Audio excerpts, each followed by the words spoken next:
नमस्कार. Okay okay.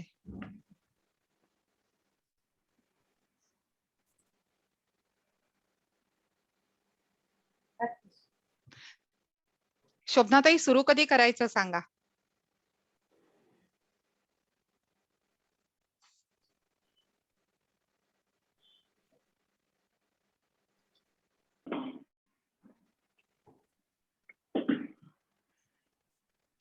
हाय निपुण. Hello. निपुणचाच आवाज ऐकू येत नाही.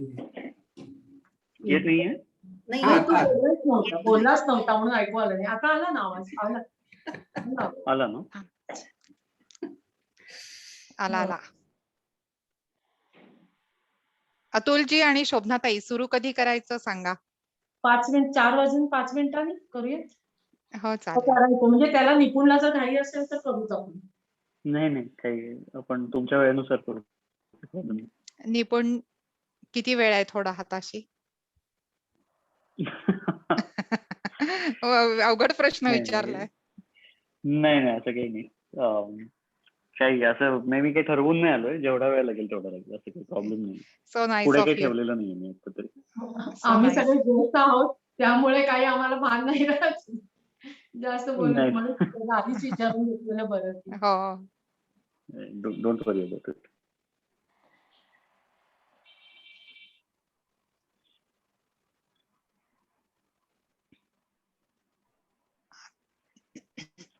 अतुलजी आणि शोभनाताईंनी आपल्याला हे केलं की सुरू करू आपण.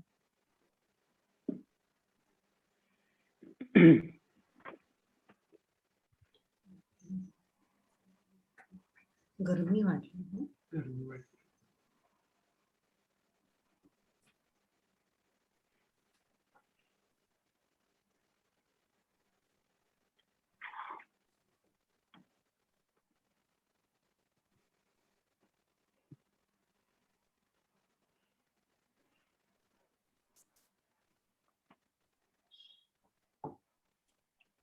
आमचं तन्मयशी बोलणं झालं. तो पण जॉईन होणार आहे. एक 5 मिनिट त्याच्या मुलीची शाळा सुरू होतीये.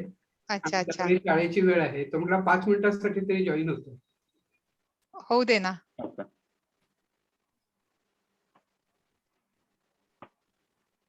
त्यांना लवकर हवे असेल तर सुरू करू. नाही तन्मय अमेरिकेत आहे ना.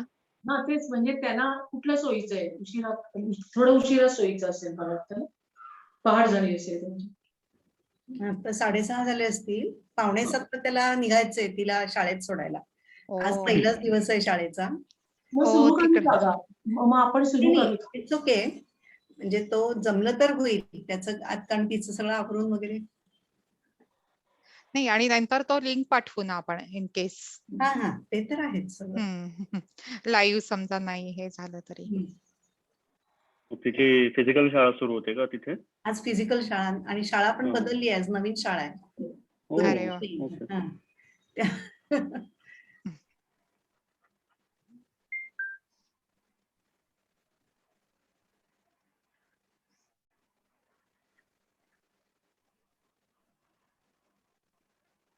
शाळा एवढ्या लवकर सुरू झाली की आज 9 ऑगस्ट आहे ना.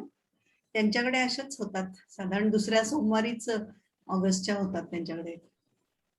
श्यामलाताई आता सध्या अमेरिकेतच आहेत. म्हणून मी म्हटलं एवढ्या लवकर सुरू झाली का. झाली म्हणजे नेहमी होते तशीच झाली.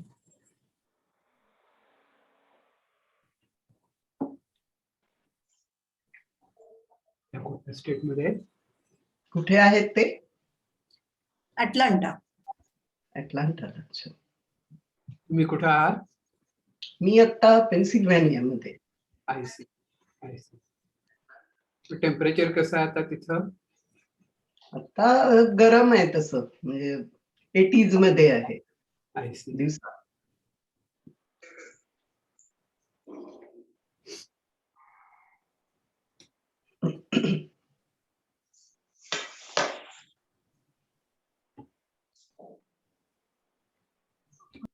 अतुल सुरू करूयात मला वाटतं. हो शोभनाताई सुरू करूयात. हो. सुरू करू. हो. नमस्कार. नमस्कार मित्र हो. आज खरं म्हणजे 9 ऑगस्ट क्रांती दिन. सुरुवातीला क्रांतीवीरांना सगळ्या वंदन एकदा करून आपण आपल्या आजच्या सोमवारच्या मासिक सभेला सुरुवात करूया. आजच्या आपल्या सभेचा मुख्य अतिथी आहे सुप्रसिद्ध मराठी चित्रपट, नाटक आणि वेब सिरीज मधला कलाकार निपुण धर्माधिकारी. त्याच्याशी आपण आज दिलखुलास गप्पा मारणार आहोत. पण तत्पूर्वी आपण सभेचा आरंभ करणार आहोत प्रार्थनेने.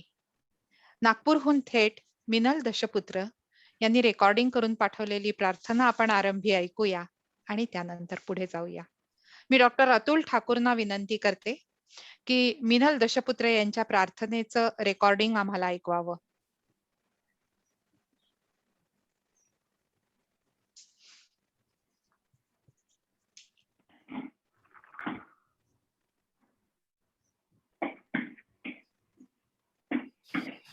ॐ सर्वेऽपि सुखिनः सन्तु सर्वे सन्तु निरामयाः सर्वे भद्राणि पश्यन्तु मा कश्चित् दुःखभाग् भवेत्. ॐ शान्ति शान्ति शान्तिः. धन्यवाद मिनलताई. निपुणच्या माहितीसाठी सांगते, मिनलताईंना खूप तरुण वयात पार्किन्सन झाला. त्या आपल्या शुभार्थी आहेत आणि अतिशय ऍक्टिव्ह आहेत. मित्र हो, आजच्या आपल्या सभेचा फॉर्मॅट थोडा वेगळा आहे. प्रत्येक वेळेला बरेचदा मोनोलॉग होतो, पण आज आपण निपुण बरोबर गप्पा मारणार आहोत. पण सुरुवातीला मला असं वाटतं की पाहुण्यांचा परिचय करून देतो, तसा आपण थोडासा निपुणचा पण परिचय करून घेऊया. आज निपुण बरोबरच निपुणचे आई बाबा सुद्धा उपस्थित आहेत. आपण त्यांच्याशीही मधून मधून गप्पा मारणार आहोत. निपुण च शालेय शिक्षण इंग्लिश माध्यमांमध्ये कॉन्व्हेंटमध्ये झालं. हे सांगायचं कारण असं की निपुण मराठी उत्तम लिहितो आणि जेव्हा तो इंग्लिश मध्ये बोलतो तेव्हा सुद्धा शैलीदार इंग्लिश मध्ये बोलतो. त्यानंतर कॉलेजमध्ये तो बीएमसीसी मध्ये गेला, कॉमर्स मध्ये ग्रॅज्युएशन केलं, सीए साठी म्हणजे सीए जवळजवळ तो झालायच. आणि या काळातच पुरुषोत्तम करंडक जो उभ्या महाराष्ट्रामध्ये प्रसिद्ध आहे, त्याच्यामध्ये त्याने प्रथम पदार्पण केलं एकांकिका. आणि तिथून पुढे त्याचं सुरू झालं असं मला एकूण बघितल्यावर दिसतंय. पुरुषोत्तम करंडक नंतर त्याने पहिलं प्रकल्प हातात घेतला असेल प्रोजेक्ट, तो मला वाटतं संगीत नाटकांचं पुनरुज्जीवन. क्रमवारी कदाचित पुढे मागे होईल. आपल्याला सगळ्यांना संगीत संशय कल्लोळ आठवत असेल. संगीत सौभद्र या नाटकांचं पुनरुज्जीवन त्यांनी केलं. एक बापजन्म आणि धप्पाकडे जाण्यापूर्वी मला असं वाटतं मध्ये अमर फोटो स्टुडिओ आहे की जो एक थिएटर मधला अतिशय वेगळा प्रयोग होता. म्हणजे मी पहिल्या वेळेला बघितलं तेव्हा त्या नाटकाने जरा गरगरलं होतं आणि दुसऱ्या वेळेला मला नाटक खूप छान समजलं होतं. त्यानंतर धप्पा, बापजन्म असे चित्रपट आले आणि धप्पानी तर निपुणला नॅशनल अवॉर्ड मिळवून दिलं आणि निपुण राष्ट्रीय पातळीवर गेला. म्हणजे हौस किंवा असं न राहता ही कला त्याची पुढे ध्यास बनली आणि बघता बघता निपुण या क्षेत्रात फार मोठा झाला. आता तो इतका मोठा झाला की नुकताच त्याने दिग्दर्शित केलेला मी वसंतराव हा चित्रपट कान महोत्सवामध्ये भारतातर्फे निवडला गेला आणि तो तिथे सादरही झाला. निपुण, तुझा परिचय खरं तर आपल्या दिलखुलास गप्पांमधूनही होणार आहे आणि विकिपीडियावरची तुझी आम्ही परिचयाची लिंक सुद्धा शेअर केली होती आमच्या सगळ्या शुभार्थींना. तर मी असा फॉर्मल परिचय करून देण्यामध्ये आता जास्त वेळ घेत नाही. आपण थेट जाऊया तुझ्याशी गप्पा मारण्यासाठी.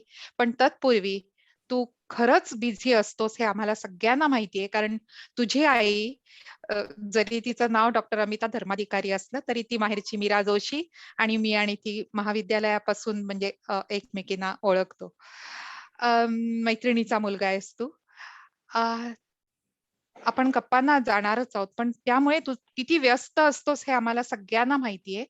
तू आज बाबांच्या ह्या पार्किन्सन सपोर्ट ग्रुपला, आमच्या मित्रमंडळाला खरंच खूप वेळ दिलास आणि इतक्या सहजपणे दिलास. तू इतका मोठा आहेस आणि आमच्यासाठी दिलेल्या ह्या वेळाबद्दल आम्ही तुझे पहिल्यांदा आभार मानतो आणि आमच्या ह्या मित्रमंडळाच्या कार्यक्रमामध्ये तुझं मनःपूर्वक स्वागत करतो.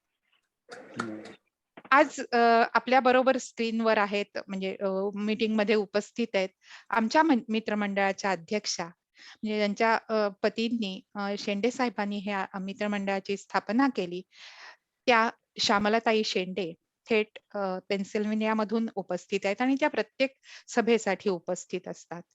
आपल्या मंडळाच्या उपाध्यक्षा शोभनाताई तीर्थळी आणि सगळे शुभार्थी शुभंकर, म्हणजे शुभार्थी शुभंकर हे तुला आता ओघात येईलच, पण एक थोडक्यात सांगते.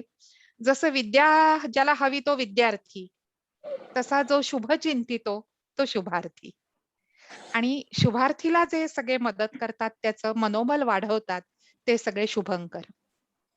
या नात्याने निपुण तू सुद्धा शुभंकर आहेस, मी सुद्धा शुभंकर आहे आणि तुझी आई सुद्धा शुभंकर आहे. तर सगळे आपले उपस्थित असलेली मित्रमंडळी आणि तू, चला तर मंडळी सुरू करूया निपुण धर्माधिकारी बरोबर दिलखुलास गप्पा. मी निपुणला आपल्या सर्वांच्या वतीने प्रश्न विचारेन, मधून मधून त्याच्या आईबापांनाही विचारेन. पहिला प्रश्न निपुण तुला असा विचारतो की आपल्यासारख्या मध्यमवर्गीय, जिथे शिक्षणाला महत्व असलेल्या घरामध्ये ही लखलख चंदेरी दुनिया नुसती बघायची असते पडद्यावर, आणि तू थेट तिथे गेलास. कुठे कुठे काय कसं घडलं, घरात काही झालं का, तुझ्या मनात काही झालं का, ही उडी तू कशी मारलीस?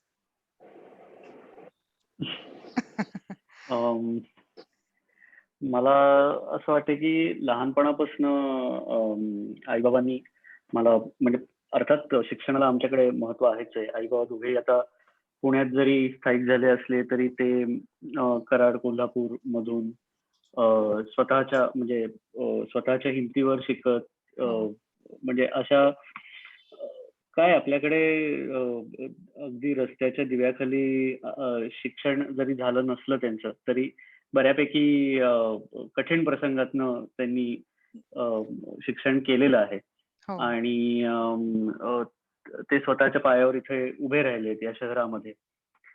त्यामुळे अर्थात शिक्षणामुळे काय होऊ शकतं हे त्यांनी स्वतः अनुभवलेलं आहे आणि त्यामुळे ते एक महत्व घरी आहेच आहे त्याचं. म्हणजे बाबांनी IIT मधनं PhD केली, जेव्हा की म्हणजे त्यांना तसा काही कुटुंबातनं त्यासाठी पाठिंबा जरी असला तरी त्याची बॅकग्राऊंड काही नाहीये घरी. सो एका अर्थी तसंच माझं पण आहे. म्हणजे आमच्या घरी जरी बॅकग्राऊंड जरी नसली या क्षेत्राची, तरी ते करायचं आहे कुठंतरी, ती इच्छा आहे आणि ते जमतं पण आहे म्हटल्यावरती असा आई फुल बाबा तयार फ्लेजेड झाले. पहिलं. हा म्हणजे अर्थात सगळ्यांना त्याची भीती होतीच सुरुवातीपासून, पण त्याच्यावरनं आमच्यात भांडणही झाली आहेत, नाही असं नाही. आणि ती काही म्हणजे अशी कशी काय भांडणं झाली आणि ह्याला काय अर्थ आहे वगैरे, असा कुठलाही राग माझ्या मनात नाही. मी ते समजू शकतो की ते का झालं असेल हे सगळं, कारण का हे अत्यंत अस्थिर असं क्षेत्र आहे आणि ती अस्थिरता बेभरोशाच आहे.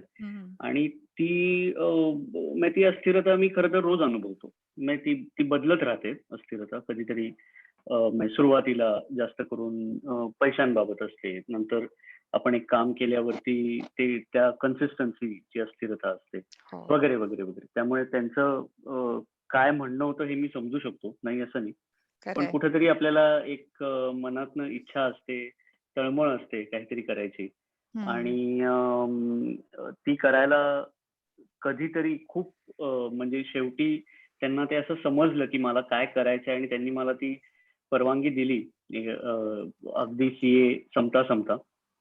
आणि सुरुवातीला मला असं वाटतं की जे प्रत्येक मध्यमवर्गीय मराठी कुटुंबामध्ये असतं की नाही म्हणायला मुलांनी काहीतरी खेळावा किंवा कुठली तरी कला जोपासावी असं असतंच, वाटतच असतं आई वडिलांना, आणि ते त्यासाठी प्रोत्साहन देतच असतात. त्याबद्दल काही वाद नाहीये. पण ती म्हणजे ती आवड या पलीकडे जाऊ नये असंही वाटत असतं. म्हणजे हे एक कुठेतरी बरोबर. स्थिरता मिळावी, आर्थिक स्थैर्य, बरोबर. त्याच्यानंतर कौटुंबिक स्थैर्य वगैरे वगैरे. म्हणजे आर्थिक स्थैर्यामुळे ज्या इतर गोष्टी येतात. येतात, नाही कौटुंबिक स्थैर्य वगैरे वगैरे. आणि नॉर्मल आयुष्य असावं एखाद्याचं, हे वाटणं गैर नाहीये. पण आता त्या ह्याच्यातच मला वाटतं लहानपणी मी गाऊ शकायचो आणि त्याला प्रोत्साहन दिलं होतं. मला विविध गाण्याच्या क्लासेसला त्यांनी नेलं होतं. विविध स्पर्धांमध्ये भाग घ्यायला म्हणजे त्यांनी नाव नोंदवलं होतं तिथे. आणि मी जे आहे ते व्यवस्थित शिकलोही, गाणं आणि असं न तसं. पण कुठंतरी मला असं जाणवत होतं की मी ते गाऊ शकतोय, पण मला ते काय आवडतंय असं होत नव्हतं. म्हणजे सूर होता, लय म्हणजे समजत होती, ताल कळत होता, पण तरी ते एन्जॉय करणं ही जी प्रोसेस आहे, ते मला त्याचा अनुभव येत नव्हता त्या सगळ्या गोष्टीतनं. आणि बरं. तो मला कॉलेजमध्ये गेल्यावर नाटकात सापडला. म्हणजे तोपर्यंत जे होतं ते एकीकडे अभ्यास आणि एकीकडे गाणं एवढंच होतं. आमच्या शाळेमध्ये नाटकाचं काही फार वातावरण नव्हतं. म्हणजे कदाचित मी मराठी माध्यमाच्या शाळेत असलो असतो तर जी लहान मुलांची पण एकांकिका स्पर्धा असते, तर ती जर मला शाळेत समजली असती तर कदाचित तेव्हा मला काहीतरी सापडलं असतं. पण हरकत नाही, ते पुरुषोत्तममुळे सापडलं. आणि मग एकदा ते असं लक्षात यायला लागलं की हे खूपच आवडतंय आपल्याला, हे जे आपण करतोय ते फारच आवडतंय. आणि मग आवडतंय पण आणि थोड्याफार प्रमाणात जमतंय पण. आणि ते जेव्हा जास्त जास्त याची उपरती व्हायला लागली, तेव्हा हळूहळू जेव्हा त्याचं रूपांतर काय म्हणू की हे फुल टाइम आपलं प्रोफेशन होऊ शकतं आणि पॅशन हेच आपलं प्रोफेशन होऊ शकतं, याची कुठेतरी जेव्हा जाणीव झाली, तेव्हा घरी थोडी वादावादी व्हायला लागली. पण इव्हेंच्युअली मी मग मुंबईला शिफ्ट होऊन मग चित्रपट आणि असं सगळं करायचा प्रयत्न केला. आणि बरोबर 10 वर्ष झाली या गोष्टीनं. म्हणजे मला हे आठवतंय, मी 7 जानेवारी 2011ला माझं सीएच्या ऑफिसचा शेवटचा दिवस होता. आणि आता 2021 मध्ये आपण ऑगस्ट. बोलतोय. हो, बरोबर. मी इथे आई-बाबांना आता जोडून विचारणार आहे. धर्माधिकारी सर, तुम्हाला आणि अमिताला मी असं म्हणजे विचारतेय, निपुणने आता सांगितलंच, नाही म्हटलं तरी खटके उडालेच. कारण पालक म्हणून आपल्याला हे अतिशय अवघड स्वीकारायला आहे. म्हणजे निपुणचं छंदापर्यंत आणि हौसीपर्यंत राहिलं असतं पुरुषोत्तमपर्यंत, तर तुम्ही मोर दॅन हॅपी कदाचित झाला असतात.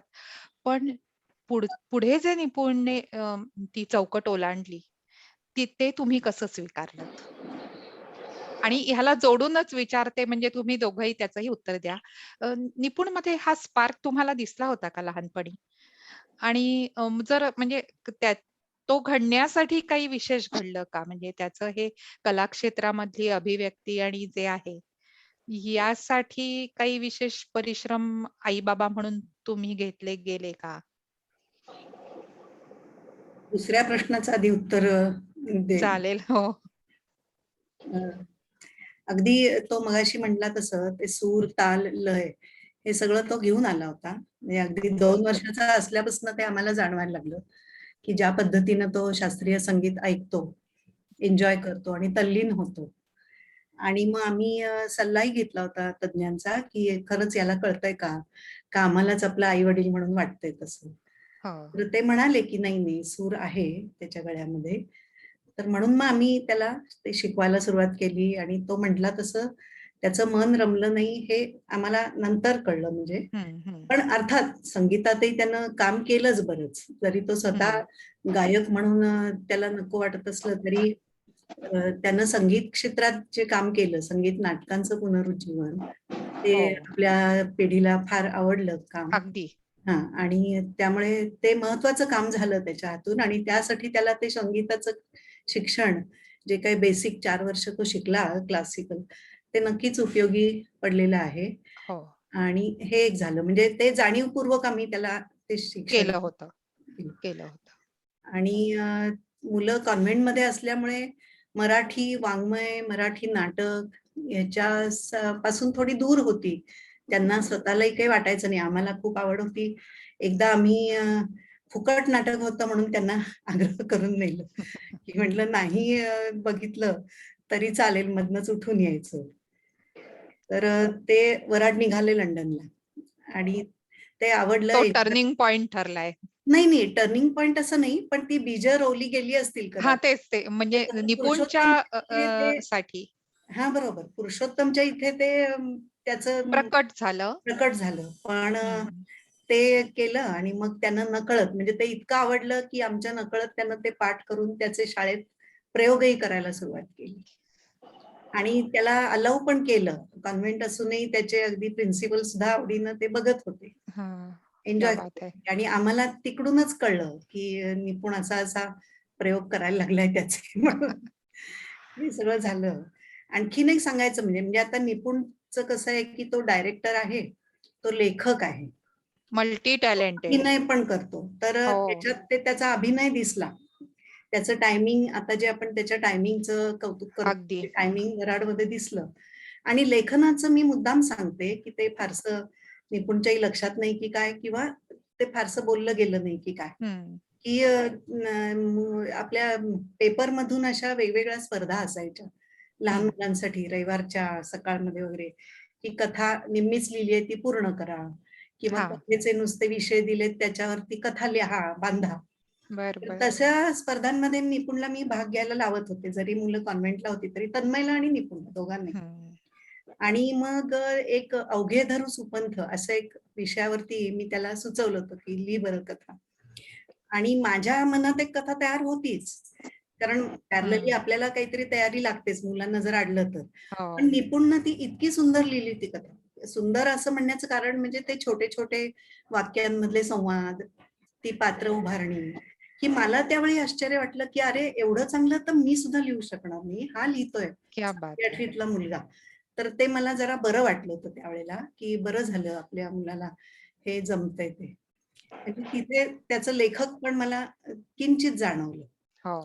त्याच्यानंतर मग जेव्हा तो कॉलेजला गेला आणि तो म्हटला तसं पुरुषोत्तम मध्ये सायकल जी त्यानं केलं त्यानं तर इतिहास घडवायला सुरुवात झाली तिथं. सायकलमध्ये त्यानं एका रात्रीत ते लिहून काढलं, कथेचं नाट्य रूपांतर, ती सगळी पात्र निर्मिती वगैरे सगळी त्याची आहे, फुल अँड सोल. आणखीन त्याचं दिग्दर्शनही केलं, स्वतः अभिनय, आणि या तिन्ही पातळ्यांवरती त्याचं कौतुक झालं. म्हणजे कौतुक इतकं झालं की मला असं वाटायला लागलं 17-18 वर्षाचा मुलगा एवढ्या कौतुकानं बिघडून जाईल की काय, अशी एक मला आई म्हणून भीती वाटायला लागली. हा, पण ते त्याच्या मनात हे इतकं सगळं आहे की पुढं प्रोफेशन म्हणून घ्यायचं, हे त्या काळात आम्हाला नव्हतं जाणवलेलं.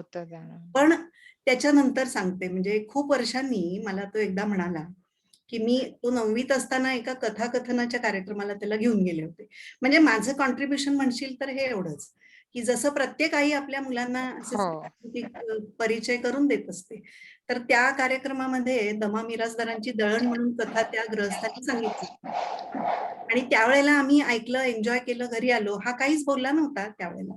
आणि जेव्हा त्यानं प्रत्यक्ष ते दळणची संगीतिका बनवली आणि त्याचं तुफान कौतुक चालू असतं, सतत चालू असतं, म्हणजे त्याचा प्रयोग डिक्लेअर करायचा अवकाश की तो हाऊसफुल होतो आणि माणसं रिपीट ऑडियन्स असतं त्याला. तर हे त्यानं मला खूप वर्षांनी सांगितलं की ती कथा मी ऐकल्यावरच माझ्या डोक्यात होतं की कधीतरी याचं मला नाटक करायचंय.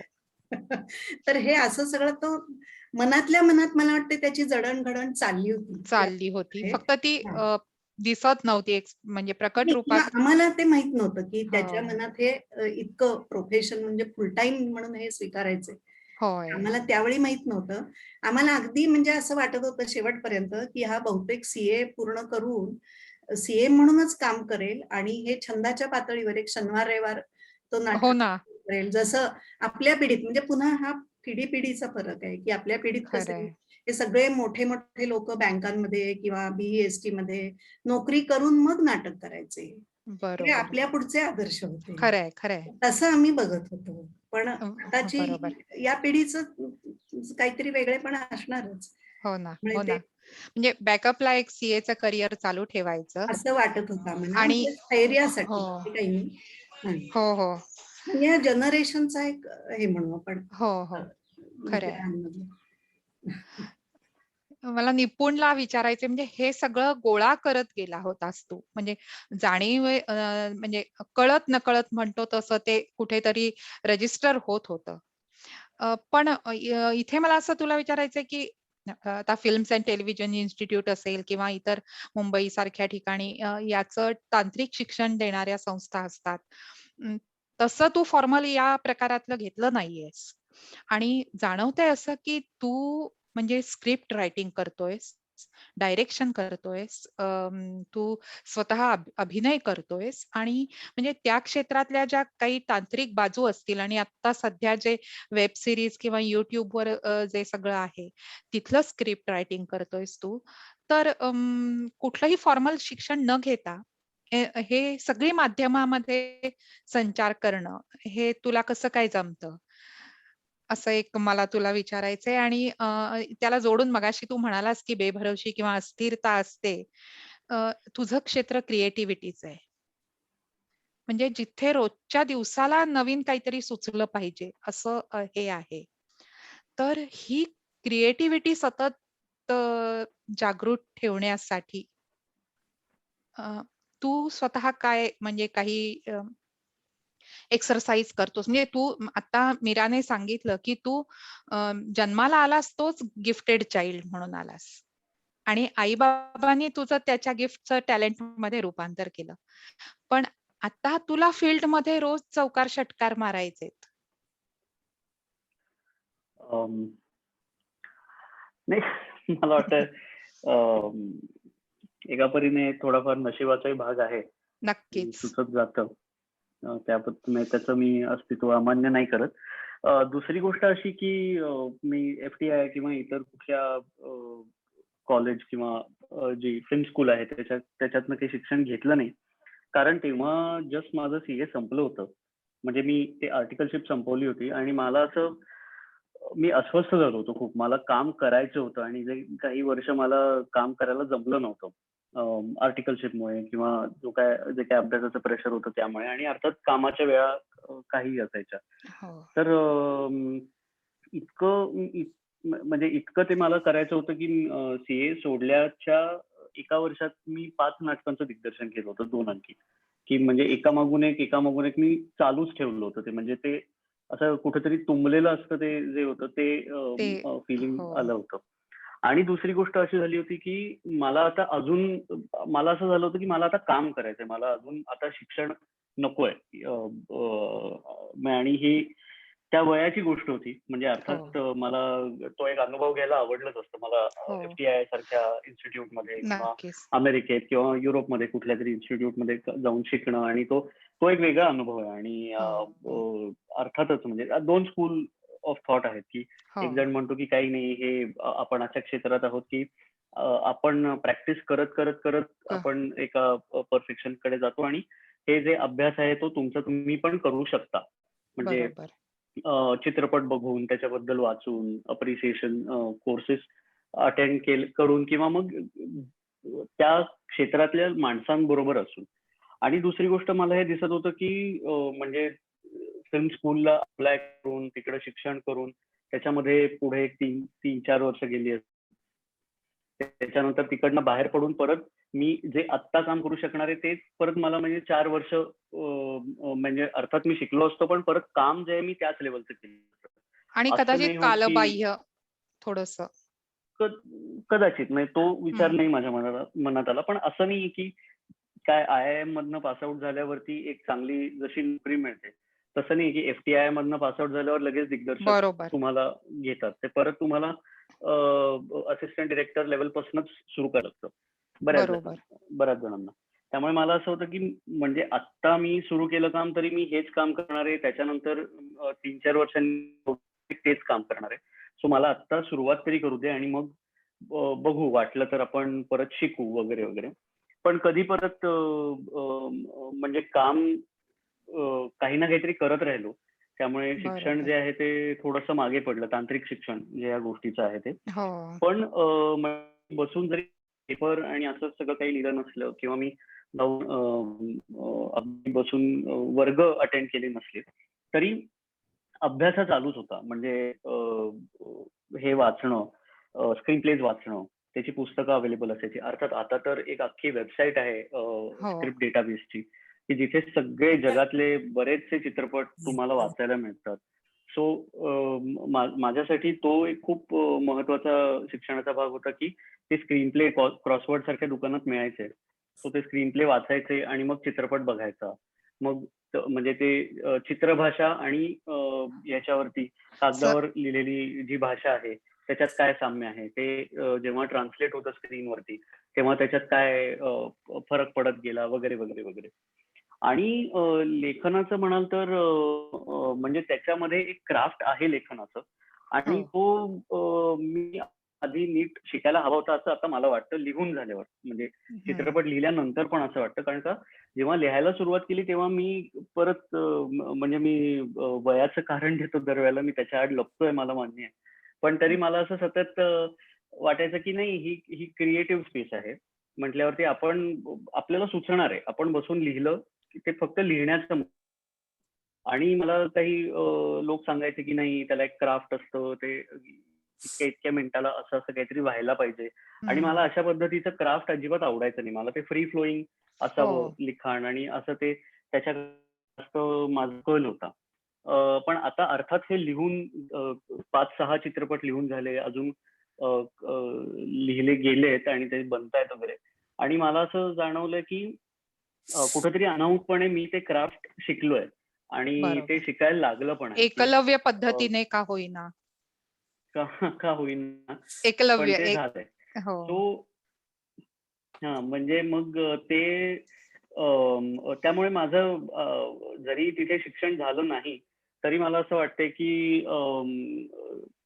म्हणजे त्याच्यानी काही असं माझं अडलं तर अडलं नाही, नक्की पण त्या नाहीये. हो. एका हो. अनुभवाला मुकलो हेही खरंच आहे. म्हणजे प्रोज अँड कॉन्स असतात प्रत्येक गोष्टीचे, तसंच आहे. बरोबर. बरोबर. आणि सॉरी मी दुसरा प्रश्न तुमचा विसरलो. नाही ही म्हणजे सर्जनशीलता टिकवण्यासाठी ते काय काय आता मला म्हणजे ती गिफ्ट आहे नक्की. गिफ्ट आहे नाही, पण हे. काहीतरी वाचावं लागतं, बघावं लागतं हां. आणि ते होतं. म्हणजे असं होतं बऱ्याचदा की काय 2 दिवस झालेत आणि मी काहीच बघितलेलं नाहीये, तर अस्वस्थ व्हायला होतं. हो. आणि मग रात्री जागून होईना, मग रात्री 12 ते 3 असेल तरी ते मग बघितलं जातं काहीतरी.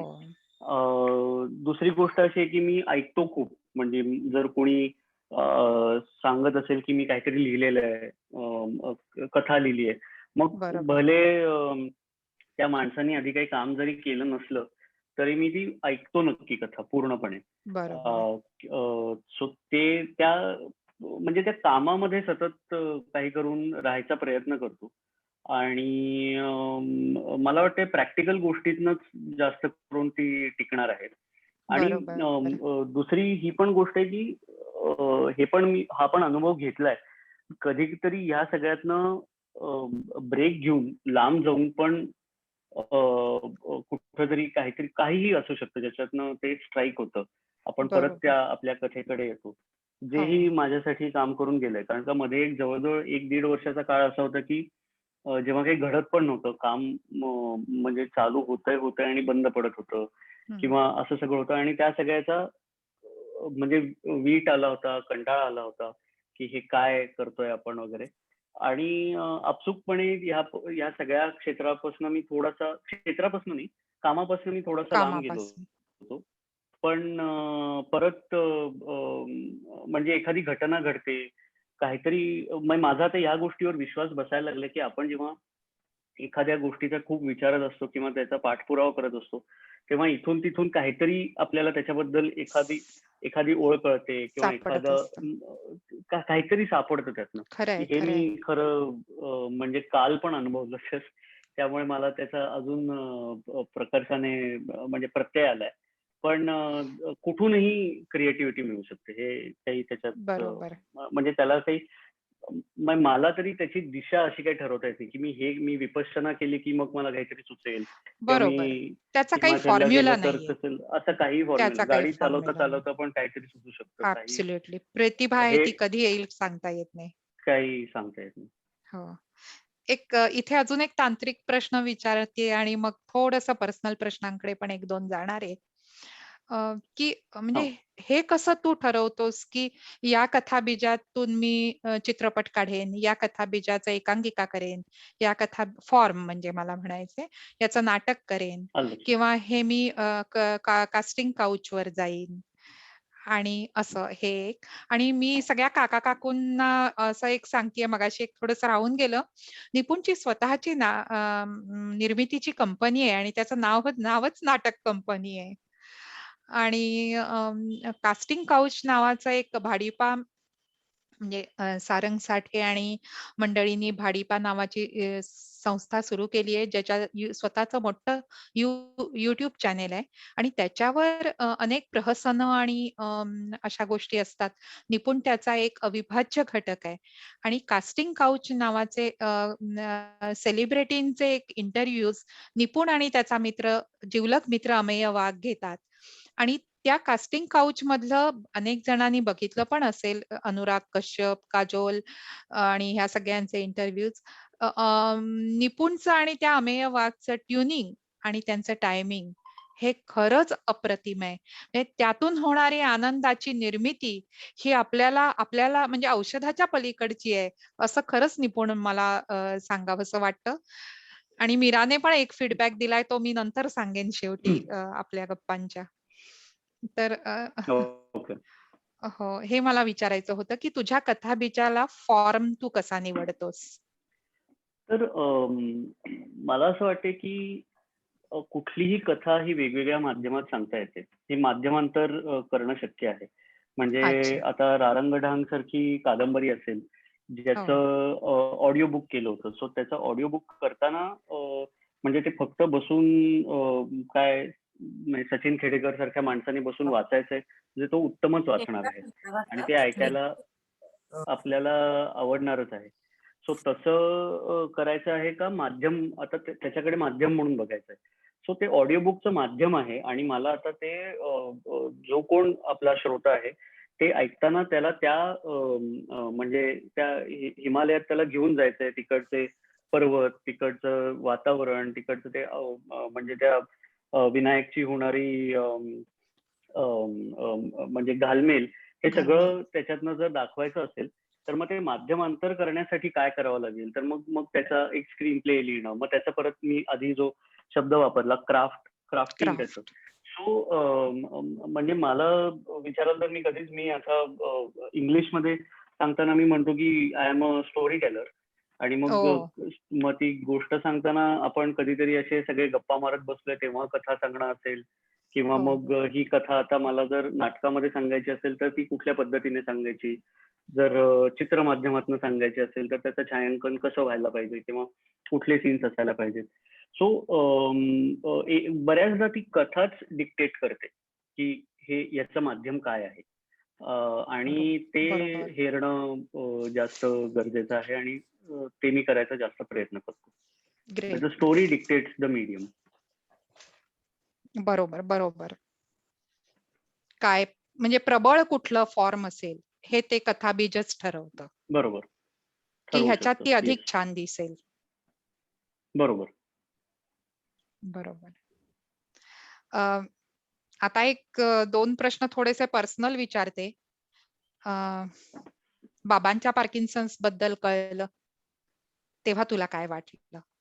आणि त्याहून एक अतिशय महत्वाचा, खरं तर हा खूप खाजगी प्रश्न आहे, पण ही गोष्ट लपूनही न राहणारी आहे आणि अनेक इंटरव्ह्यूज मध्ये तुला लोकांनी विचारलंय. पण मी आज तुला एका वेगळ्या कॉन्टेक्स्ट मध्ये हे विचारतेय. मित्र हो, मी सगळ्या आपल्या काका-काकूंना आणि शुभार्थींना सांगू इच्छिते की खूप लहान वयामध्ये निपुणला पांढऱ्या डागांना सामोरं जावं लागलं आणि कालांतराने मेलानिन डेफिशियन्सी अंगभर पसरली आणि ते झालं. या गोष्टीला आपल्याकडे एक सामाजिक भयगंड आहे, स्टिग्मा आहे. आणि निपुण ज्या क्षेत्रात काम करतोय तिथे रंग, रूप आणि ह्या सगळ्या गोष्टी अतिशय मानल्या जातात, त्या वावरताना मानल्या जातात. ज्या कारणामुळे बाहेर जाणं माणसांना टाळणं हे घडू शकलं असतं, त्या गोष्टीला निपुण लहानपणापासून सामोरा गेला. निपुण जेव्हा पार्किन्सन सारखी व्याधी होते, ती सुद्धा दृश्य स्वरूपातच सिम्पटम्स दाखवते. आणि पार्किन्सन झालेले काका काकू सुद्धा माणसांना टाळायला बघतात, समाजाला टाळायला बघतात. तर इथे मला तुला असं विचारायचंय 2 प्रश्न. तू स्वतः तुझ्या याच्यावर कशी मात केलीस? कारण याच्यातून तू मात करून इतकं सुंदर क्रिएटिव्ह क्षेत्रात काम करतोयस आणि एवढ्या उंचीवर गेलायस, आम्हाला खरंच खूप अभिमान वाटतो तुझा. ही अत्यंत अवघड गोष्ट, हे शिवधनुष्य तू कसं उचललंस? हे आज सगळ्या काका काकूंना सांग. मी सुरुवातीला बाबांच्या प्रश्नाचं उत्तर देतो. त्यांना आहे हे कळल्यावरती ऍक्सेप्ट करायला बराच वेळ गेला. कारण का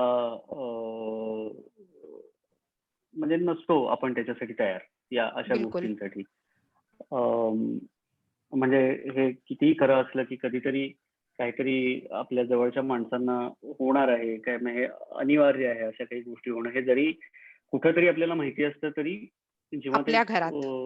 जेव्हा ते घडतं तेव्हा मला वेळ लागला ते ऍक्सेप्ट करायला. आणि कुठेतरी असं व्हायचं की काही नाही, होतं सगळं, तुम्ही ते करत नाही आहात वगैरे, असं अशा पद्धतीनेही त्याचं रूपांतर व्हायचं. आणि कधीतरी एक्स्ट्रीम काळजी, एक्स्ट्रीम टेन्शन ह्या पद्धतीचंही त्याचं रूपांतर झालेलं आहे. माझ्या एका मित्राच्या आईला पार्किन्सन झाला होता आणि त्यामुळे त्या अनेक वर्ष घरी होत्या. आणि त्या घरी असल्यामुळे जेव्हा केव्हा त्या मित्राला भेटायचं असायचं तेव्हा मला तोही घरीच असायचा, तो घरातनं बाहेर पडायचा नाही. त्याची बायको काम करायची आणि तो अर्थात तो एक अतिशय सधन कुटुंबातला असल्यामुळे त्याला ते घरी थांबणंही चालू जायचं, म्हणजे शक्य व्हायचं. अर्थात शक्य व्हायचं. त्यांनी फुल टाइम त्यांच्याकडे काही लोक कामाला होती त्याच्या आईसाठी वगैरे वगैरे वगैरे. पण हा झाला लॉजिस्टिकल भाग. त्याच्यातला इमोशनल भाग वेगळाच असतो. आणि त्यामुळे मी त्याला जाऊन भेटलो आणि त्याला विचारलं की आता काय काय आहे, म्हणजे काय कसं डील करतोस किंवा काय आहे. तेव्हा त्याच्याबरोबर बराच वेळ मी जवळजवळ एक अख्खी दुपार संध्याकाळ त्याच्याबरोबर घालवली, समजून घेतलं काय आहे काय नाही ते. आणि मला हेही लक्षात आलं की जी आता बाबांची स्थिती आहे ती अगदी सुरुवातीची आहे. त्यामुळे बरोबर. इतकंही टेन्शन आपण घेतलं नाही पाहिजे. खरंय. आणि दुसरी गोष्ट, इतकंही आपण त्यांच्यावर अशी ढाल बनवून नाही राहिलं पाहिजे की त्यांना पण काही म्हणजे त्यांची पण आपण ऊर्जा मारली नाही पाहिजे या सगळ्याच्यात. आणि कुठल्या ग्रेट, तरी प्रकारे ग्रेट. त्यांना मोटिवेट करत राहणं गरजेचं आहे असं वाटलं. आणि सो ह्या 2 गोष्टी होत्या आणि त्या मी माहिती नाही मी कसं मी त्यात यशस्वी होतोय नाही होते, बहुतेक नाहीच होते, पण तरी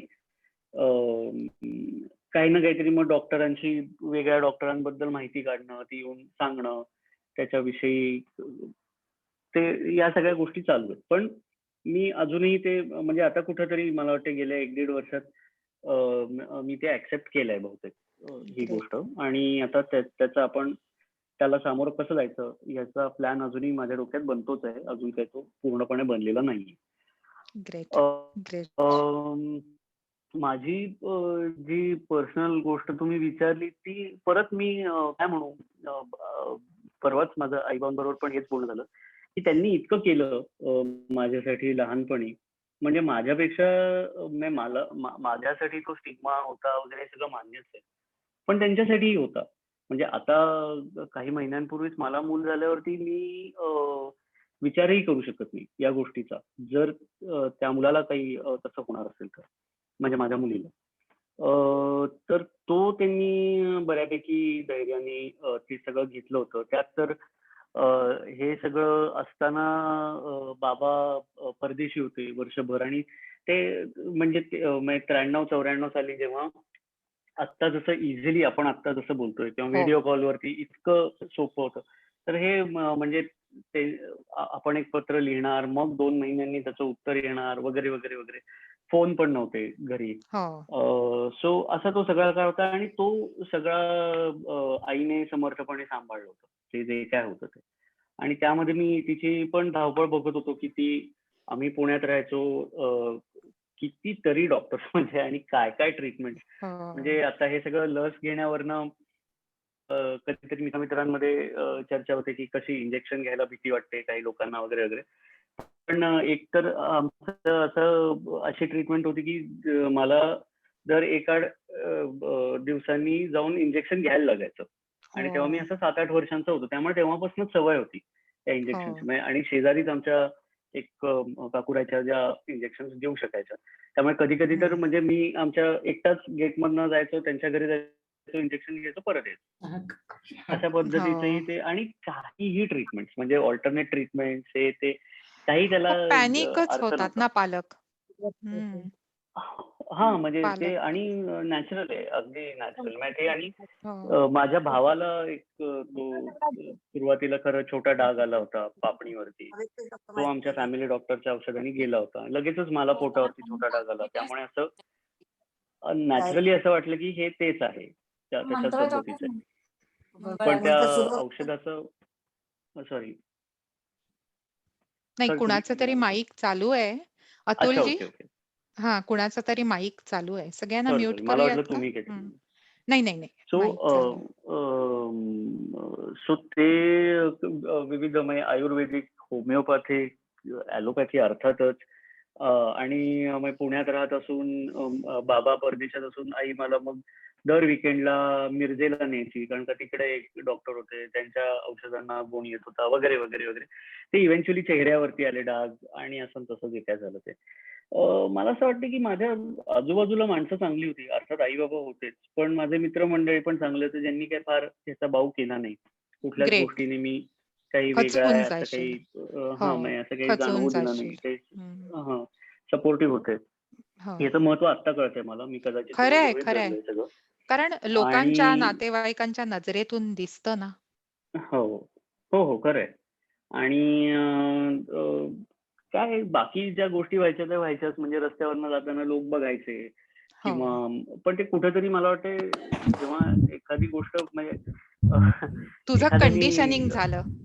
म्हणजे एखाद्यानी गुन्हा केल्यावरती कदाचित तो पहिले 1-2 आठवडे बाहेर पडताना कचरेल, नंतर हो मी आहे गुन्हेगार असं म्हणून ते जो एक निर्लज्जपणा येत असेल, नाही रे, तसाच तो बहुतेक आला फक्त. छानपैकी मात केलीस. पण सो ते झालं.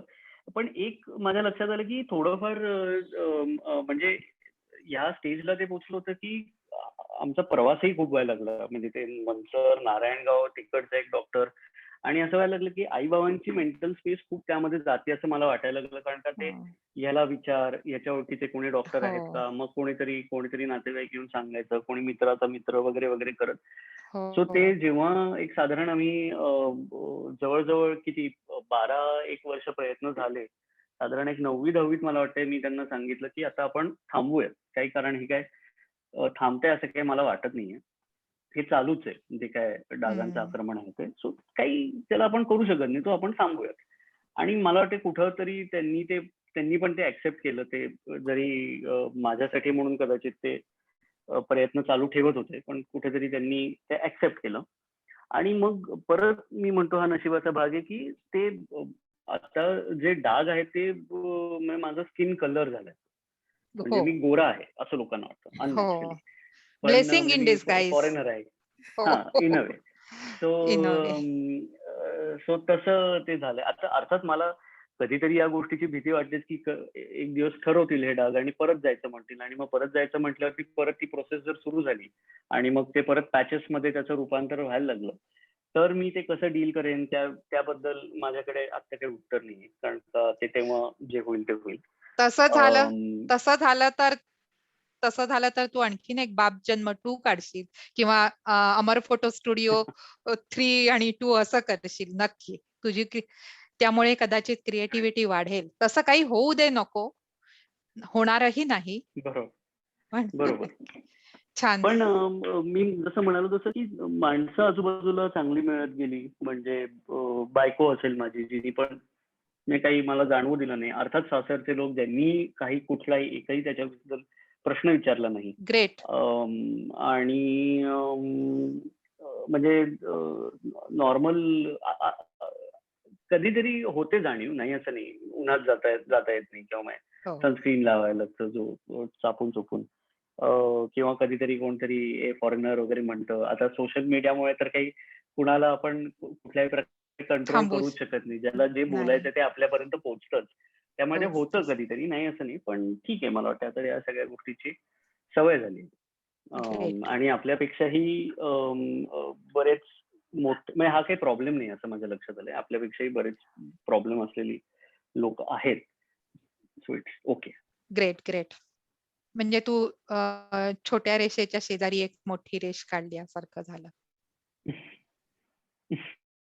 ती रेष कशी हे करायची, तर एक मोठी रेष काढली की ती रेष लहान होते हात न लावता. त्या प्रकारचं बरोबर. हे तू लॉजिक बरोबर. स्वतःला हे केलंस. नक्की. मी परत आता एक बरोबर. मिनिटभर मीराकडे आणि सरांकडे येते.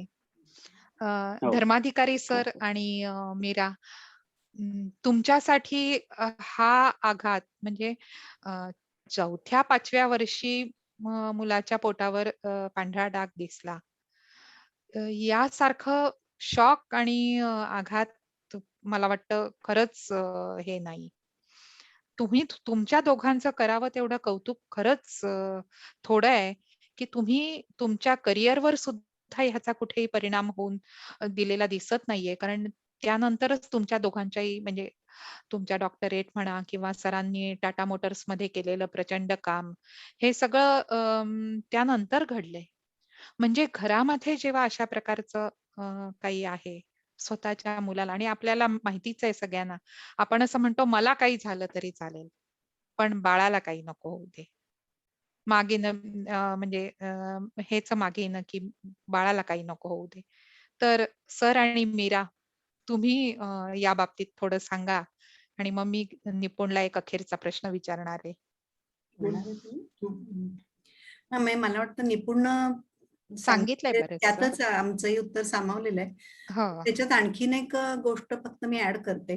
की निपुण म्हटला तसं हे त्याचे बाबा 1 वर्ष कॅनडामध्ये होते हो. आणि ते ज्यांच्याकडे गेले एकदा एका प्रोफेसरांकडे. बोला ना तुम्ही. तुम्हीच बोला. एवढंच मी बोलतो. हा, ते सांगतील, ते स्वतःच सांगतील. त्यांचा हो, सरांनी. हो, चालेल. स्वतःचा अनुभव आहे तो. मी बोललेलं ऐकू येते का? येतंय सर. सर येतंय. निपुण आता म्हटला तसं त्यावेळी मी कॅनडामध्ये वॉटरलू युनिव्हर्सिटीत होतो. हो. आणि त्याची फाईल घेऊन मी तिथल्या डॉक्टरांच्याकडे गेलो आणि याच्यावर काय उपाय करता येईल असं मी विचारलं. हो. ते कॅनेडियन डॉक्टर होते, व्हाईट स्किनचे कॅथॉलिक होते. त्यांनी त्यांच्या मुलीला हाक मारली. निपुणच्याच वयाची ती मुलगी होती, तिच्या अंगावरही डाग होते. ओ. ते मला म्हणाले काही करायचं नाही, हा काय आजार नाही, ही डिफिशियन्सी आहे. ते ऍक्सेप्ट करायला मला, कारण ते सगळी गोऱ्या कातडीची माणसं, आपल्याकडे तो सोशल स्टिग्मा होतो, आपला स्किन कलर बदललेला दिसतो.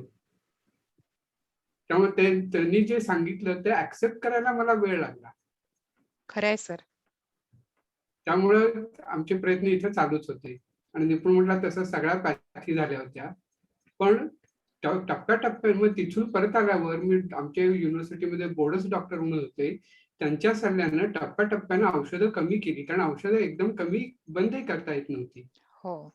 त्यामुळे पुढची 2 वर्ष औषधं कमी करून ती बंद करण्यामध्ये गेली आमची. खरंय. खरंय. म्हणजे मला मीरा असं म्हणायचंय की जवळचे नातेवाईक म्हण, मित्र मैत्रिणी म्हण, ह्यांच्या डोळ्यात दिसत असतं त्यांनी व्हर्बली विचारलं नाही तरी. पण आणि देवाच्या कृपेने आम्ही तसे मनाने स्ट्रॉंग होतो त्या बाबतीत. हा. म्हणजे जेव्हा कळलं हे आता म्हटले तसं, त्याचं काही ती तो काही रोग नाही, नाही. तर तरी स्किनचा कलर बदलणार आहे. अगदी पण मेलॅनिन तरीसुद्धा ते डेफिशियन्सी. ते नाहीसं व्हावं यासाठी आम्ही करायचे तेवढे सगळे प्रयत्न केले. 4-5 वर्ष आमचे प्रयत्न चालू होते. त्याच्यानंतर मग निपुण म्हणाला तसं आणि आम्हालाही यांच्या त्या कॅनेडियन माणसामुळे म्हणा किंवा एकंदरीतच जाणवलं की ठीक आहे बुवा, आता हे आपण थांबूया. औषध पाणी थांबूया आणि आपण ऍक्सेप्ट करूया. आणि जे काय लोक वागतायत ते आपण ऍक्सेप्ट करूया. पण निपुण म्हणाला तसं चांगली माणसं पुष्कळ भेटली. म्हणजे आता तो जेव्हा कॉलेजला जायची वेळ आली, तेव्हा मला थोडंसं वाटायला लागलं की शाळेतली एक गोष्ट वेगळी असते, इनोसंट असतात हो. आणि कॉलेजमधली गोष्ट वेगळी. म्हणून मी तो ज्या कॉलेजमध्ये ऍडमिशन घेणार होता तिथे माझी एक जवळची मैत्रीण होती, आमच्या स्टॅटिस्टिक्सच्याच एक. तर त्यांना मी म्हटलं की अहो असं असं आहे, निपुणच्या अंगावरती डाग आहे, तर मुलं त्याला काही त्रास नाही ना चिडवती. तिचा कॉलेजमध्ये. तर त्या म्हटल्या अगं त्यात काय, सो व्हॉट. म्हणजे त्यांचा एकच 2च वाक्याचं त्यांनी मला उत्तर दिलं. मी म्हटलं निपुणच्या अंगावर असे डाग आहेत. ते म्हणले सो व्हॉट. म्हणजे याच्यात काहीच विशेष नाहीये, अगं तू काय काळजी करतेस या गोष्टीची, काहीच नाहीये हे. इतकं त्यांनी मला लाईटली असं उडवून टाकलं की मग त्याच्यामुळे खरंच माझ्या मनावरचा ताण उतरला. त्यांच्या त्या सो व्हॉट म्हणण्यामुळे माझ्या मनावरचा ताण पूर्णपणे उतरला. आणि अक्षरशः म्हणजे निपुणनं ज्या दिवशी कॉलेजमध्ये पाऊल ठेवलं, मला वाटतं काहीतरी 25 जुलै 2003 ना रे, अशी काहीतरी तारीख होती ती.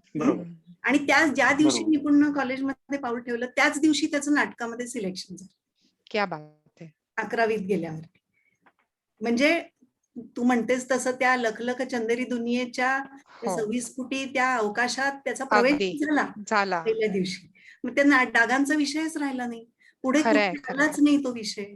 आता निपुण त्याच्यावर विनोद करतो. अमेय वाघ बरोबर निपुण त्याच्यावर विनोद करतो. काजोलच्या एपिसोड मध्ये 1 ते 1.5 मिनिट निपुण त्याच्यावर बोललाय. खरंच तू आज मीरा मंत्र दिला सगळ्यांना, सो व्हॉट. तू म्हणजे तुझ्या त्या मैत्रिणीने मिळालेले 2 शब्द. खरंच मित्र हो, आज जर टेक अवे म्हणून याच्यातून जर आपण काही करणार असो तर ते सो व्हॉट हा शब्द मंत्र लक्षात ठेवूया. सर बोलणार आहेत. हो सर बोला सर. मी माझ्या पार्किन्सन बद्दल बोलायची ऑपॉर्च्युनिटी सोडणार नाही. नक्की सर. कारण सगळे जर माझ्या समवयस्क आहे, शुभातीही ऐकत असतील, आयुष्यामध्ये खूप चांगल्या गोष्टी येतात, त्यावेळी आपण सो व्हॉट, मीच का असा प्रश्न विचारत नाही. क्या बात आहे सर. खरंय. झाला म्हणून सुद्धा मीच का असा प्रश्न विचारायचं कारण नाही. त्याच्याशी मैत्री केली पाहिजे, त्याच्याशी ऍडजस्ट झालं पाहिजे आणि आपल्या ऑन ऑफ पिरियड आपल्याला कळत असतात, ते सांभाळून गोळ्या घेतल्या पाहिजेत. गोळ्या अतिशय वाढवूनही उपयोग नाही. जितकं औषध कमी करता येईल तितकं केलेलं चांगलं. मेडिटेशनचा मला फायदा झाला. आत्ताच्या निपुणच्या इंटरव्ह्यूशी याचा संबंध नाही, पण तरीही मला ऑपॉर्च्युनिटी मिळाली म्हणून सांगतो, मेडिटेशन करा, मनशांती आपोआप मिळेल. ग्रेट. मित्र हो, मी निपुणला आता एक अखेरीचा प्रश्न विचारणार आहे आणि मग आपण इतर कुठल्या काका काकूंना विचारायचं असेल तर आपण ओपन करू. मी निपुणला आता असं विचारणार आहे की तुमच्या घरामध्ये म्हणजे धर्माधिकारींच्या घरामध्ये पार्किन्सन्स पाहुणा म्हणून आला, त्यामुळे तू अनुभवतोयस हे काय? भविष्यात विचार आहे का पार्किन्सन्स वर काही डॉक्युमेंटरी करावी किंवा काही एखादं करावं जेणेकरून याबद्दलची जागृती होईल? म्हणजे उल्लेख करायचा तर जसं नितळ सिनेमा आला आणि थोडीशी मेलॅनिन डेफिशियन्सी बद्दलची ऍक्सेप्टन्स समाजाचा वाढला, म्हणजे किमान सुशिक्षित वर्गामध्ये तरी याच्याकडे बघायची दृष्टी नक्की बदलली आहे. बरोबर. मी अजूनपर्यंत हा खरा विचार नाही केलाय, कारण मला तरी तो स्टिग्मा म्हणून दिसतच नाहीये. त्यामुळे त्या म्हणजे त्याचं निवारण काय करायचं असं एक माझ्या डोक्यात आहे, की म्हणजे मला पर्सनली तो स्टिग्मा नाही वाटत की नाही, नॉट स्टिग्मा ह्याच फक्त अँगलनी असं नाही, पण अवेअरनेस. अवेअरनेस. आणि हे जर एखादं हलकं फुलक्या पद्धतीने काही, मला आवडेल हलक्या फुलक्या पद्धतीने सांगायला, नक्कीच आवडेल. कारण का मला वाटतं असे विषय हे हलक्या फुलक्या पद्धतीनेच मांडले पाहिजेत. ह्या ठाम मताचा मी आहे. आणि त्यांनीच सगळ्यात जास्ती काय म्हणू आपण, प्रबोधन होऊ शकेल. नक्की आम्ही वाट बघू. आणि जर कास्टिंग मध्ये तू आपल्या सगळ्या शुभार्थी आणि शुभंकरांना हा. घेतलंस तर Of course. सगळे काका काकू आणखीन आनंदी होतील आणि ते त्यांचा पार्किन्सन्स नक्की विसरून जातील.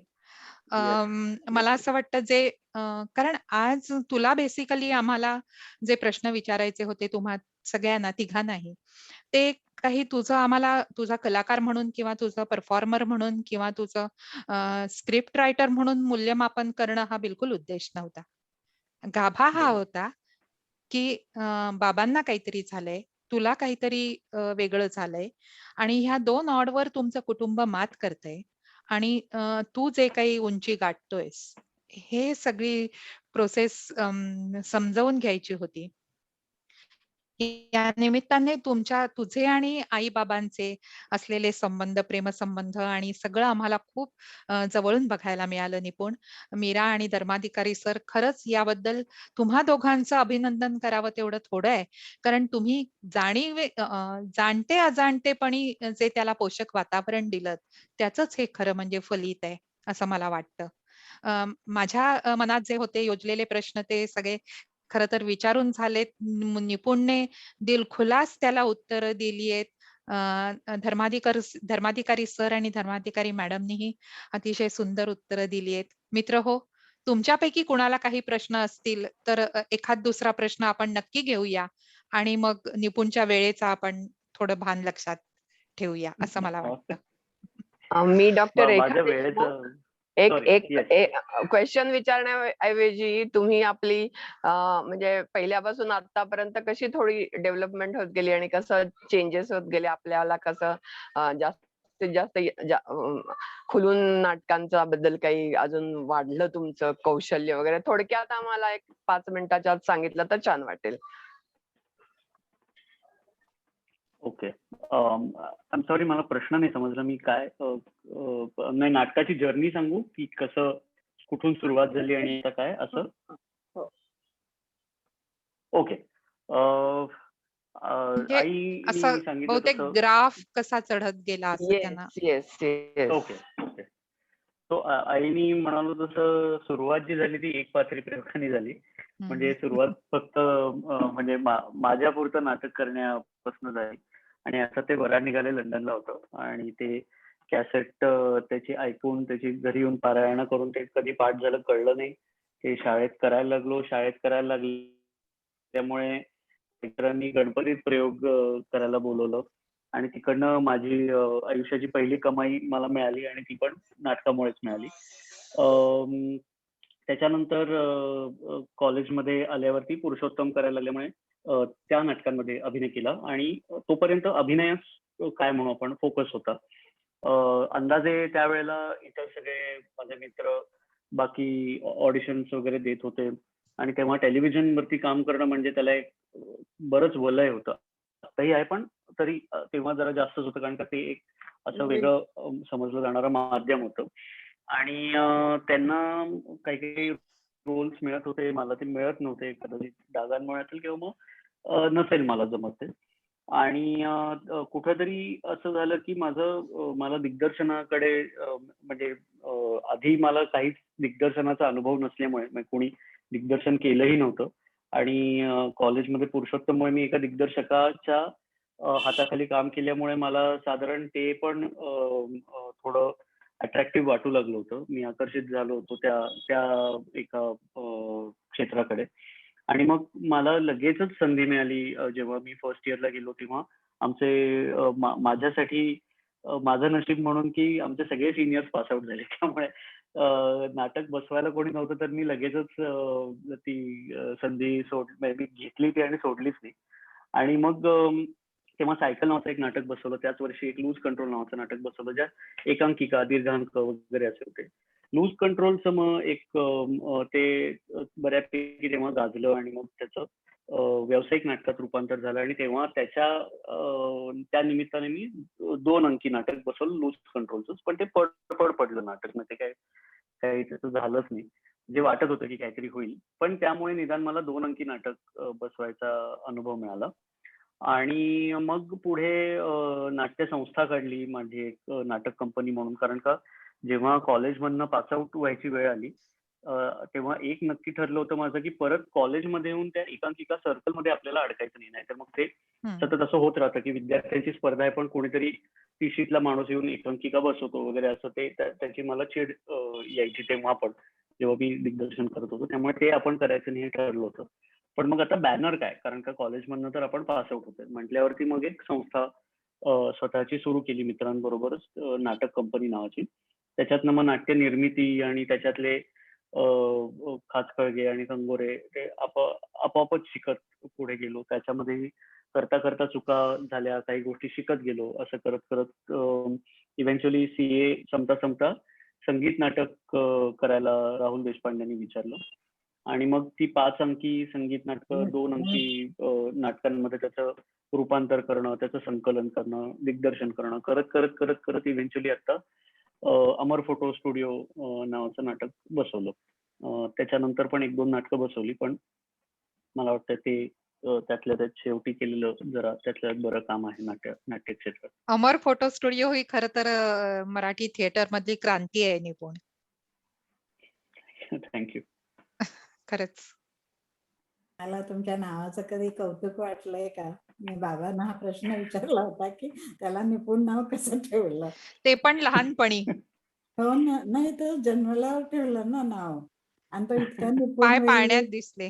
हा एक्झॅक्ट. नाही मी कशात तरी निपुण असलोच असतो. म्हणजे काही न करण्यात तरी पण असलो असतो. त्यामुळे ग्रेट. क्या बात. सेफ नाव होतं. तर नक्कीच असते. हे भाजपचं उत्तर झालं. काय काय आस्तिक उत्तर झालं. भाडीप स्टाईल. नाही पण मला वाटतं हा प्रश्न आई बाबांनी याचं उत्तर द्यावं. मी काही सांगू शकत नाही. लहानपणी वाटायचं की वेगळं नाव आहे जरा तन्मय आणि निपुण अशी आपली जरा वेगळी नाव आहे जसं वाटायचं. हो ना, एका वाक्यात उत्तर द्यायचं तर तन्मयचं नाव बाबांनी ठेवलं होतं म्हणून याचं नाव मीच ठेवणार असा मी हट्ट धरला आणि मला हे नाव खूप आवडलं म्हणून मी ठेवलं. मग काही कोणाला न विचारता मी माझा डिसिजन घेऊन रिकामी. पण योगायोग खूप छान झाला. हो ग्रेट. पण सार्थक केलं तरी त्याचं नाव. हो हो अगदी अगदी. आणि फक्त एकाच आणि विषयात मी नाही, काही लेखन. आणि कुणाला काही विचारायचंय का? मला एक विचारायचं आहे. शोभनाताई. तर महोत्सवामध्ये ह्या वसंतराव देशपांडे यांच्यावरचा जो चित्रपट त्याच्यामध्ये खूप कौतुक झालं, सगळं झालं. पण करोनामुळे जे मायबाप प्रेक्षकांच्या समोर तो येणं आणि त्याच्याकडून जे कौतुक ही एक अपेक्षा किंवा काय होईल हे असतं, तर ते झालं. त्याच्याबद्दल काय वाटतं? कारण आम्हालाच असं वाटतं अरे इतका सुंदर पिक्चर आम्हाला कधी तो बघायला मिळणार आणि तर तुम्हाला काय वाटत असेल त्याच्याबद्दल की एवढे कष्ट घेतलेत आणि तो अजूनही लोकांच्या समोर येते, काय भावना आहेत त्याच्याबद्दल? हो जरा काय तुम्हीच सगळं खरं व्यक्त केलं की अस्वस्थ व्हायला होतं बऱ्याचदा. आताही त्याच्यावर थोडं काही ना काहीतरी काम होत राहतं तेव्हा दरवेळेला असं वाटतं की अरे म्हणजे ते ज्याची कोणी पाहिला चित्रपट त्यांना तो आवडतोय आणि मला असं वाटतं हे कधी मी दाखवू शकीन जगाला हे काम. आणि ते कलाकार म्हणून पण असं घुसमट होते बऱ्याचदा कारण का बऱ्याचदा असं होतं की काय केलं इतक्या वर्षात असं जो एक प्रश्न पडतो तो असं आहे की आता बनवून ठेवलंय ते खरं लोकांसमोर ठेवायचंय काम आणि त्याचं जे काय प्रेक्षक जे काय जजमेंट पास करतील ते ऍक्सेप्ट करायचंय. पण झालंय अस्वस्थ व्हायला खूप. पण ठीक आहे मला वाटतंय मुलीमुळे जरा ते कमी होतं. मला वाटतं मी हा प्रश्न उगाच काढला का? कारण छान चाललं होतं आणि त्याच्यात एकदम नाही काहीतरी काही नाही. तर हे खूप म्हणून जण मग मी आता त्याला मी जे वाटतंय ते मी सांगितलं.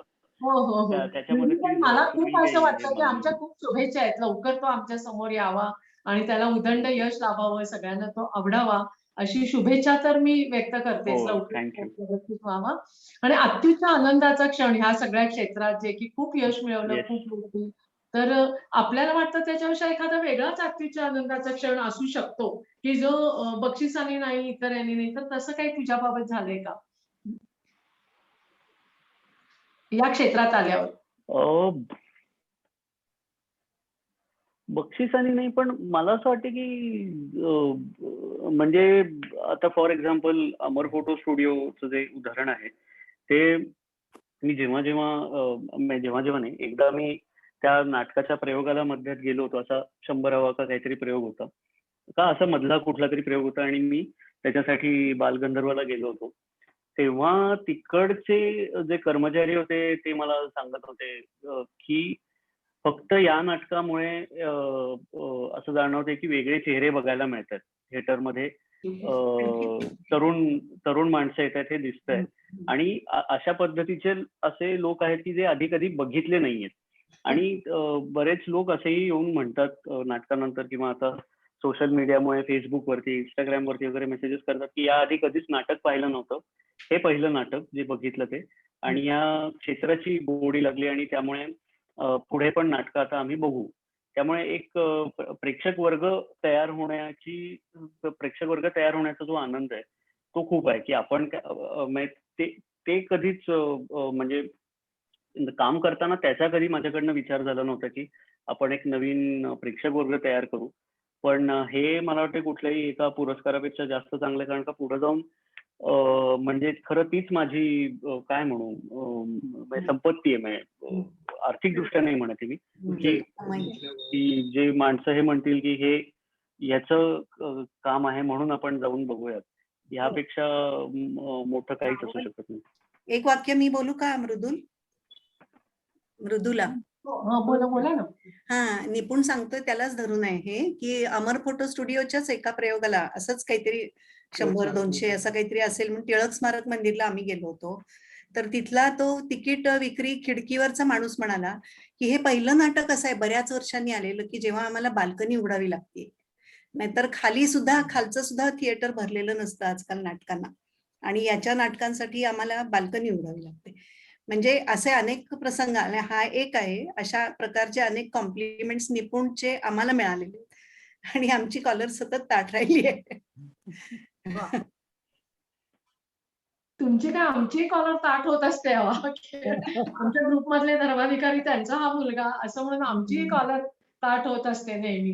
टिळक स्मारक मंदिरामध्ये आम्ही एका नाटकाच्या प्रयोगाला गेलो होतो आणि बसलो होतो. दोघं आम्ही बोलत होतो. पहिल्या अंकाचे आणि दुसऱ्या अंकाचे मधलं इंटरव्ह्यू झालं होतं आणि ग्रस्त येऊन माझ्याशी बोलायला लागले आणि ते बोलायला लागले ते माझ्याशी ओळख असल्यासारखेच निपुण बद्दल प्रश्न विचारत होते. मी म्हटलं तुम्ही कोण आहे, तुम्हाला कसं कळलं? ते म्हटले तुमच्या चेहऱ्यावर कळलं तुम्ही निपुणचे वडील असणार.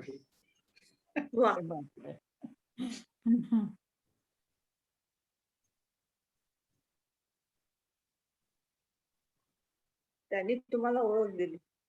हा, नाहीतर अमक्याचा मुलगा म्हणून जी ओळख असते आई वडील आनंदाचा भाग आहे. हा, म्हणजे आता मृणालताईंनी विचारलं ना, मृदुलताईंनी विचारलं सुखाचे क्षण कुठले, तर हा सुखाचा क्षण होता. खूप मोठा सुखाचा क्षण आहे.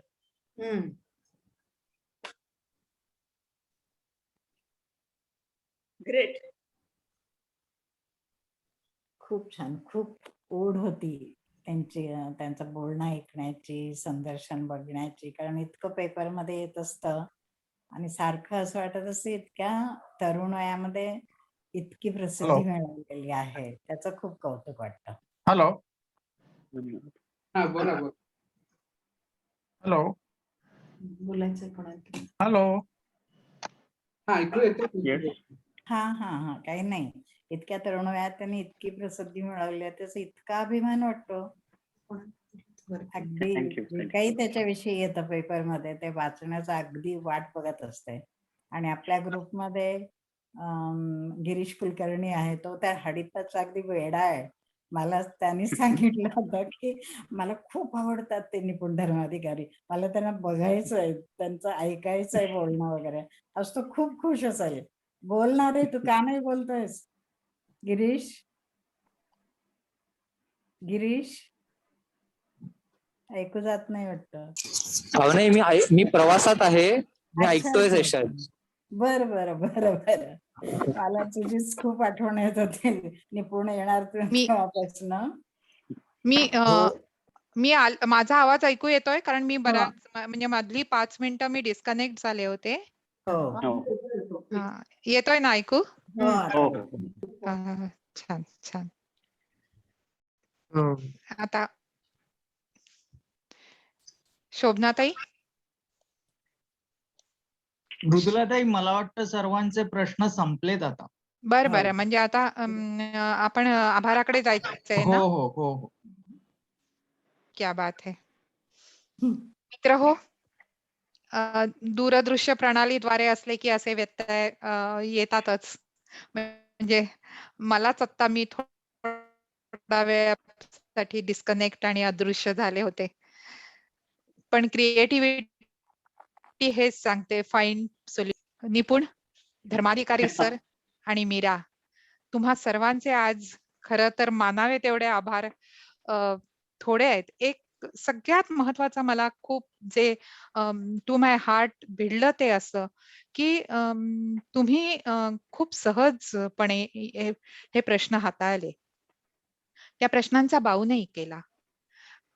नंतर असं दिसतंय, म्हणजे कुठल्या पातळीवर झालं माहिती नाही, पण निपुणला उमलायला तुम्ही खूप पूर्ण स्कोप दिलात आणि त्याच्यावर कुठलंही तसं बंधनही टाकलं नाही की तू सायन्सला जा, टेक्नॉलॉजीला जा. म्हणजे दुसऱ्या बाजूने तन्मय, तुमचा मोठा मुलगा टेक्नॉलॉजीच्या फील्डमध्ये खूप छान करत होता. तुम्ही दोघं उत्तम सायन्सलाच सगळं करत होता. पण खरंच असं जेव्हा पोषक वातावरण मिळतं, तेव्हाच घरोघरी हे असे निपुण सारखे जन्म घेतात आणि उमलतात आणि उभ्या महाराष्ट्राला नव्हे, उभ्या महाराष्ट्राचा, देशाचा आणि धर्माधिकारी कुटुंबियांच्या पलीकडे जाऊन ते सगळ्यांचा अभिमान बनतात. निपुण, तुझा खरं म्हणजे मिनिट आणि मिनिट महत्वाचं होतं, पण आई-बाबांच्या प्रेमासाठी आणि ह्याच्याने तू आलास. मी सर्व आमच्या सदस्यांना आणि शुभार्थी आणि शुभंकरांना एक खूप महत्वाची गोष्ट मला सांगायची आहे, की निपुणचे आणि आमचे प्रश्नाचं कुठलंही फिक्सिंग नव्हतं. म्हणजे आम्ही निपुणला प्रश्न अगोदर खरंच सांगितले नव्हते आणि तरी निपुणने त्यांची इतकी मनापासून सुंदर उत्तरं दिली की एकच सेकंद, अतुलजींचा फोन आहे. अतुलजी, मी झाले जॉईन.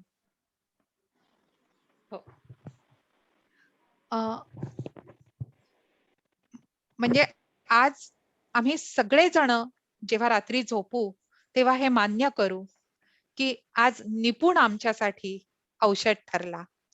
मगाशी ओळख करून देताना सुरुवातीला मी एक सांगितलं होतं की मी एक गोष्ट शेवटी सांगणार आहे, ती आता सांगते आणि मी थांबते.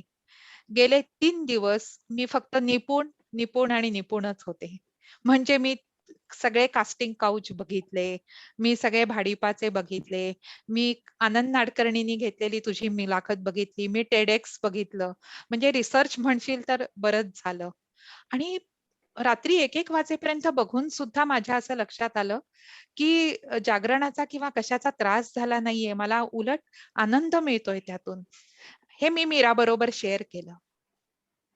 आणि जेव्हा हे मीरा बरोबर शेअर केलं तेव्हा मीराने मला सांगितलं की औंधमधले एक सुप्रसिद्ध डॉक्टरांनी तिला हा फीडबॅक दिला की आम्ही जेव्हा निपुणचे सटायर्स बघतो आणि स्किट्स बघतो, ती आम्हाला दिवसाचा शीण घालवतात. यापेक्षा आणखीन काय पाहिजे?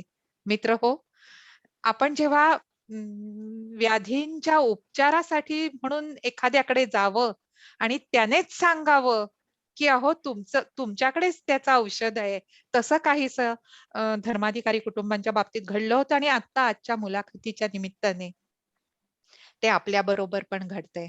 तुम्हा तिघांचे पुनश्च एक वार आभार, मनःपूर्वक आभार आणि तुला खूप खूप शुभेच्छा. अशीच तुझी भरभराट होवो आणि अशीच तुझी क्रिएटिव्हिटी वाढत राहावं. नुकतंच तुझ्या घरात एका परीचं आगमन झालंय.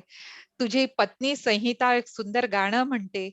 तुम्हाला तिघांनाही असंच म्हणजे तुमच्या तिघांचं कुटुंब सुद्धा असंच सुंदर होवो आणि त्या परीचं एका मोठ्या कलाकारात रूपांतर होवो अशी शुभेच्छा व्यक्त करते. आजच्या आमच्या ह्या झूम मीटिंगसाठी खूप लोक उपस्थित आहेत आणि फेसबुक लाईव्ह वरूनही खूप जण बघणार आहेत आणि जेव्हा हे युट्यूबवर जाईल तेव्हा सुद्धा खूप जण बघणार आहेत. त्या सगळ्यांचे अँटिसिपेशन मध्ये आभार मानते. आमच्या श्यामलाताई शेंडे अध्यक्षा अमेरिकेमधून वेळी अवेळी मीटिंग असल्या तरी जॉईन होतात, आम्हाला प्रेरणा देतात. श्यामलाताई तुमचे मनपूर्वक आभार.